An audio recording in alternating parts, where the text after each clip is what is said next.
সুপ্রভাত বন্ধুরা, কে কেমন আছো তোমরা সবাই?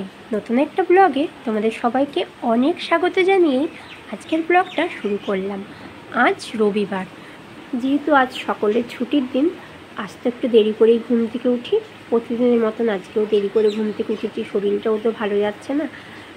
তো যাই হোক, ঘুম থেকে যখন উঠেছিলাম তখন দেখছিলাম যে পরিষ্কার ঝলমলে আকাশ আছে, কিন্তু খানিকক্ষণ পরেই রান্নাবান্না শুরু করতে যাব আর ঝপিয়ে বৃষ্টি শুরু হয়ে গেল।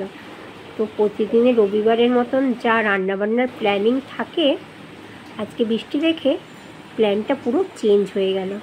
আর এই বৃষ্টির দিনে একটু অন্য রকমের খাবার তো খেতে ইচ্ছে করেই, আর বাঙালি বলে কথা বলো।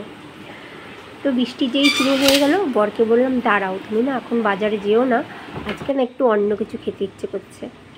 তো এদিকে জ্বর মুখে রয়েছে, কোনো কিছুই তো ভালো লাগছে না।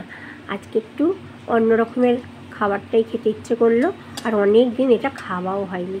তাই জন্য রান্না তো বসিয়ে দিয়েছি, দেখো গোল গোল করে আলু ভেজে নিলাম লাল লাল করে।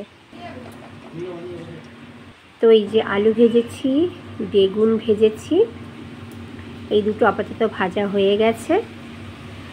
চলো এবার একটু রান্নাও সেরে ফেলি। আজকে ভাবলাম খিচুড়ি রান্না করব।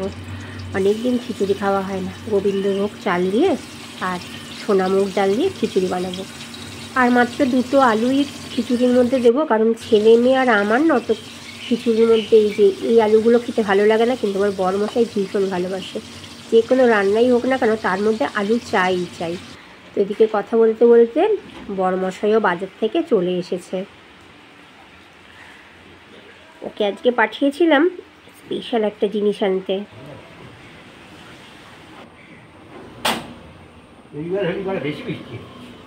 তাই রবিবারে বেশি বৃষ্টি হচ্ছে।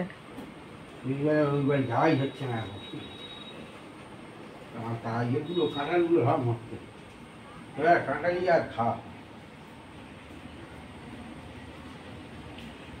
শাকটা লাল শাকটা পচে রাস্তাতে কি ভালো থাকে বেকারে, না হলে রান্না করে ফেলে দেবে। তাই এত বাজে? আমার এই শাকগুলো, এই লাল শাকের বড় বড় পাতাগুলো আমার পছন্দ হয়, তাও নিয়েছি। পাওয়া যাচ্ছে বাজার আর নেই একটা। এবার এদিকে রাস্তার দিকে কি জানে নেই আরেকটা ব্যাগ ইলিশ মাছ। এটা ইলিশ মাছ, মাছের সব। বাহ, এটা হচ্ছে মাছের ব্যাগ।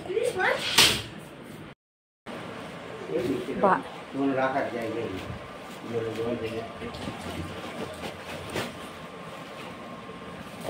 তাই গো, ভালো লাগছে। পাতাগুলো একটু বড় বড় না হলে মানিয়ে যাবে, দেখেছো? আমার পছন্দ লাল শাক। আচ্ছা, একটু বড় হয়ে গেছে। বড় না? এত জলে হচ্ছে। তো ফ্রিজে অনেকগুলো কাঁচা আম ছিল, আর যা বৃষ্টি পড়ছে, কাঁচা আম দিয়ে ডাল খেতে আমার বড়মশাই ভীষণ ভালোবাসে।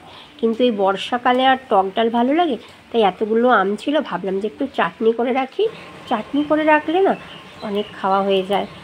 আর এই দেখো কি সুন্দর ইলিশ মাছ এনেছে, আর এনেছিল মাছের মাথা। এখানে রয়েছে একটা বড় রুই মাছ নিয়ে এসছে। আজকে স্পেশালি ওকে বলেই দিয়েছিলাম যে ইলিশ মাছটা আনতেই হবে। আর এখানে রয়েছে বড় বড় বাগদা চিংড়ি। তো এগুলো কিছুই রান্না করবো না, শুধুমাত্র কয়েকটা ইলিশ মাছ আজকে আমরা ভেজে নেব। খিচুড়ি রান্না করছি যে, তার সঙ্গে ইলিশ মাছ ভাজা জমে যাবে। বর্ষার দিনে কি দারুণ লাগে না খিচুড়ি আর তার সাথে ইলিশ মাছ ভাজা খেতে। আর এদিকে জ্বরের মুখ তো, খিচুড়ি তো খেতে ভালো লাগছে না। কালকে কষা কষা করে চিকেন রান্না করেছিলাম, সেটাও মুখে কোনো টেস্ট পাইনি আমি, কিন্তু ছেলে মেয়ে আর বর বললো দারুণ হয়েছিল। তো যাই হোক, চলো আজকে খিচুড়িটা খেয়ে দেখি যে মুখে ভালো লাগে নাকি। তো এই যে থালাও নিয়ে চলে এসেছি, সবাই বসে পড়েছে। চলো তাড়াতাড়ি করে সবাইকে বেড়ে দিয়ে দিই। আর খিচুড়িটা তো একদম গরম, থালার মধ্যে বেড়ে বেড়ে ফ্যান চালিয়ে ঠান্ডা করতে দিয়েছি।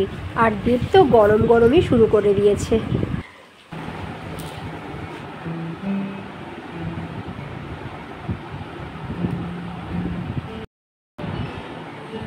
ওই জাস্ট একটু আগে খাওয়া দাওয়া হলো, খাওয়া দাওয়া সেরে সেই বসলাম এখন। তো আকাশও এখন পরিষ্কার, আর এখন বড়মশাই রেডি হয়েছে। কোথায় যাবে এখন? বাড়ি যাই, একটু বৃষ্টি হচ্ছে, যাওয়ার ইচ্ছে। কি করতে যাচ্ছ বলো?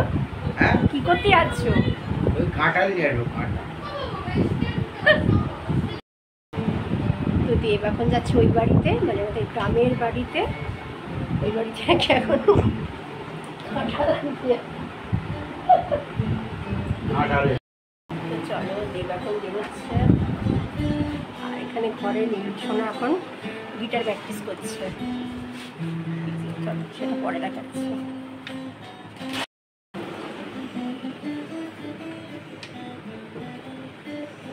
টাটা, তাড়াতাড়ি চলে আসবে।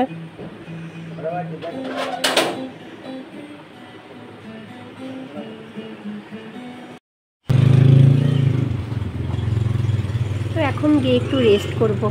আর আজকের খিচুড়িটা কিন্তু আমার দারুণ লেগেছিল।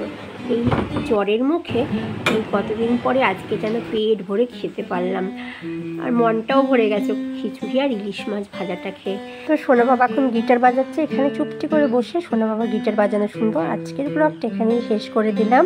তোমাদের আজকের ব্লগটা যদি ভালো লাগে তাহলে লাইক করো, সাবস্ক্রাইব করো, পাশে থেকো। দেখা হচ্ছে খুব শীঘ্রই।